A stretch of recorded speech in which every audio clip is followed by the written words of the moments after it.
Hey everyone, it's Andrew and we're back with the final part of the start to finish hybrid series. This part is going to feature the final polish and oxidization techniques that I use for pretty much all of my designs. So since we've done a pre-polish on this piece, I'm just going to be removing the bezel marks with the pumice grit pink silicone wheel. I'm going to progress from the pumice up to the 6 micron wheel after that. The 6 micron wheel is the peach colored wheel. So basically I'm just progressing from the pumice up to the 1 micron with the 6 micron in between. So after this 6 micron, I'm then also going to be taking the fine silicone wheel. There's fine and then ultra fine. I'll leave Rio item numbers for these in the description. But here you see the fine tipped wheel. This gives you a nice pre-polished finish. It's always good to finish up with the ultra fine silicone. I believe this is Dedeco brand. I'll leave the item numbers in the description.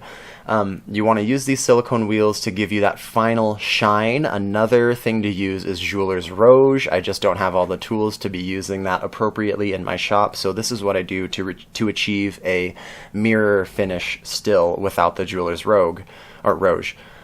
So this is the 1 micron light green silicone bristle disc. I use this to remove any of the excess, little bits from the fine polishing pads and stuff.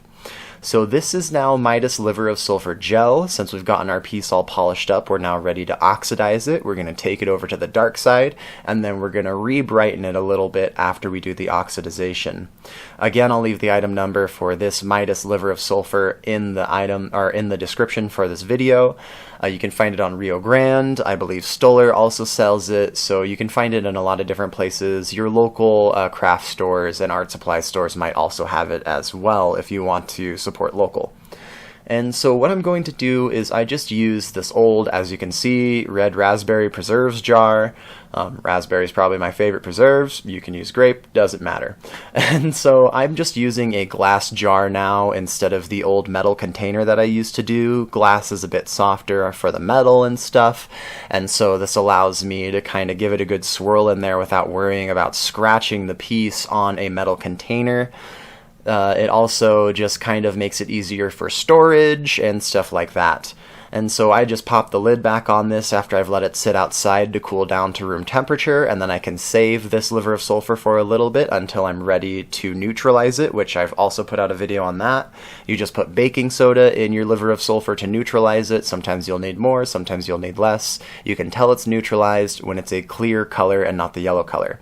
So after we've got our hot water in there, mixed up with our liver of sulfur, we've dipped our piece and it's nice and dark.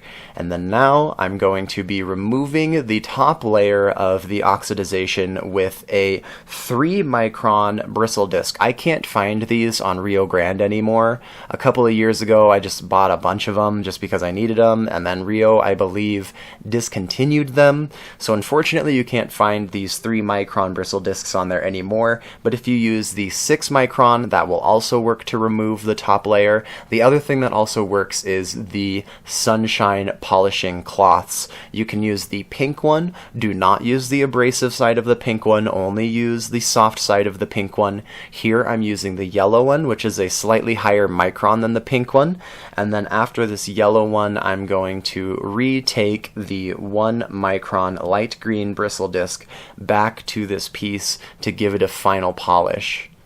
As you can see, our tool marks have been removed and we're ready to just showcase this one. It's pretty much done at this point now. Yeah, I will go over this again with a final polish just to make sure I've gotten all of the nooks and crannies out that were, little tool marks and stuff. You want to remove all your tool marks before you oxidize. I always go over it one last time just because, human error, you never know. But remember to remove all of the tool marks before you get to this final polish point.